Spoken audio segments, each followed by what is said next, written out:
오늘 하세나 본문은 사도행전 18장 24절에서 28절까지의 말씀입니다.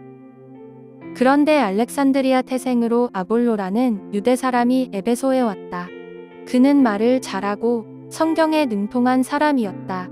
그는 이미 주님의 도를 배워서 알고 있었고 예수에 관한 일을 열심히 말하고 정확하게 가르쳤다. 그렇지만 그는 요한의 세례밖에 알지 못하였다. 그가 회당에서 담대하게 말하기 시작하니 브리스길라와 아굴라가 그의 말을 듣고서 따로 그를 데려다가 하나님의 도를 더 자세하게 설명하여 주었다. 아볼로는 아가야로 건너가고 싶어 하였다.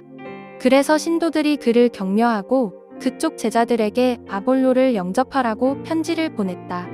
그는 거기에 이르러서 이미 하나님의 은혜로 신도가 된 사람들에게 큰 도움을 주었다.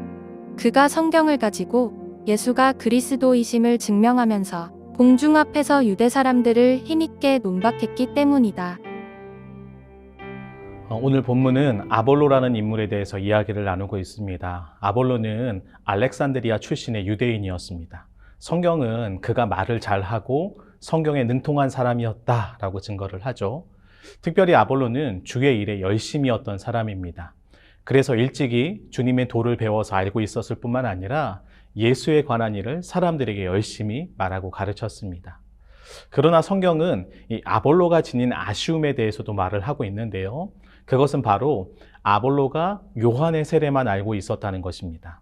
요한의 세례만 알고 있었다. 이것이 정확히 무엇을 의미하는지는 성경에서 말하고 있지 않기 때문에 정확히 모르겠지만 그는 아마도 예수 그리스도의 십자가와 부활에 대해서 정확하게 알지 못했던 것으로 보여요.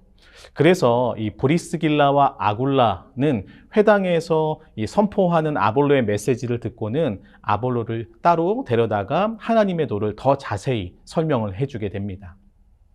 그렇게 아볼로는 이 브리스길라와 아굴라의 도움을 받은 후에 아가야로 건너가서 이 자신이 알게 된 복음을 전하고 싶어 했습니다.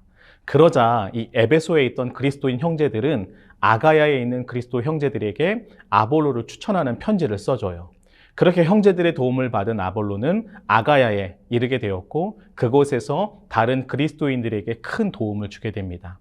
그는 성경을 가지고 예수가 그리스도이심을 증명했고요. 그는 이미 유대인으로서 말씀에 능통한 자였기 때문에 그곳에 있었던 예수를 반대하던 다른 유대 사람들이 그의 주장을 반박하지 못할 정도로 그는 예수를 증거하고 선포를 했습니다.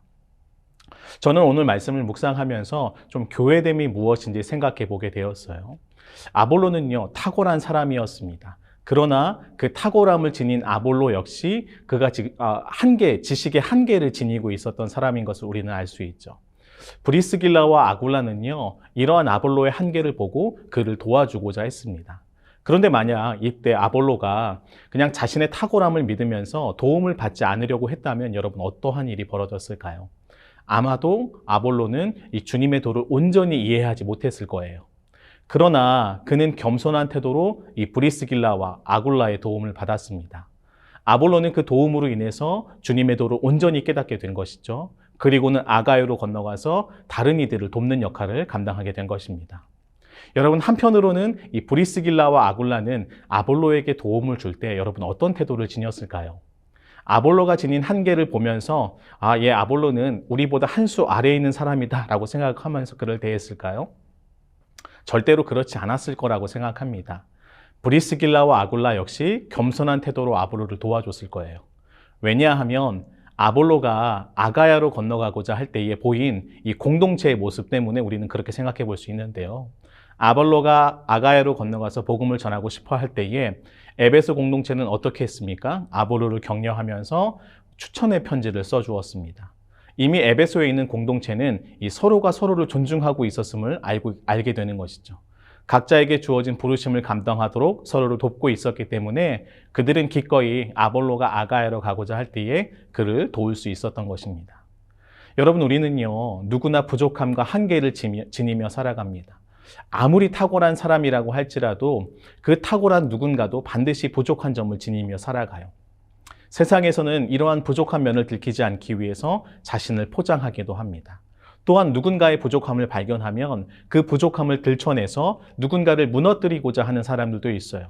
왜냐하면 이 약육강식의 사회에서는 이 경쟁이라는 것이 당연하게 생각이 되어지고 누군가를 이기는 것이 곧 자신이 살아남을 수 있다는 생각을 하기 때문인 것이죠. 결국 세상은 이 자신이 집중을 받아야 하고 자신이 높임을 받아야 한다라는 생각을 하며 살아갑니다. 여러분, 그러나 교회는 어떤 곳이 되어야 합니까? 교회는요, 자신의 부족함을 정직하게 인정할 수 있는 곳이 되어야 해요. 교만하게 자신을 뽐내거나 자신을 멋지게 포장하는 곳이 아니라 겸손하게 있는 모습 그대로의 모습을 인정할 수 있는 것이 바로 교회가 되어야 합니다. 왜 우리가 그렇게 할 수 있습니까? 바로 있는 모습 그대로인 나를 받아주시고 사랑해 주신 그 예수 그리스도의 은혜와 사랑이 교회 안에 존재하기 때문인 것이죠. 그러기에 교회는 누군가의 약함과 부족함을 발견하면 어떻게 해야 합니까? 그 부족함과 약함을 채워주고 도와주는 곳이 되어야 돼요. 그 부족함과 한계를 정죄하거나 판단하는 곳이 아니라 그리스도 안에서 사랑하는 지체가 온전해지도록 돕고 섬겨야 하는 것이 바로 교회가 되어야 하는 것이죠.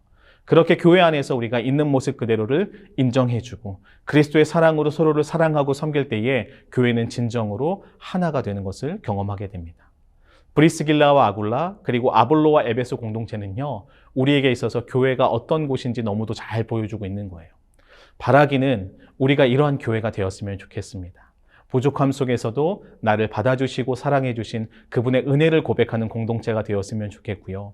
서로가 서로를 존중하고 겸손히 섬김을 통해 진실하게 하나가 되는 그 교회가 바로 우리 높은 푸른 교회가 되었으면 좋겠습니다.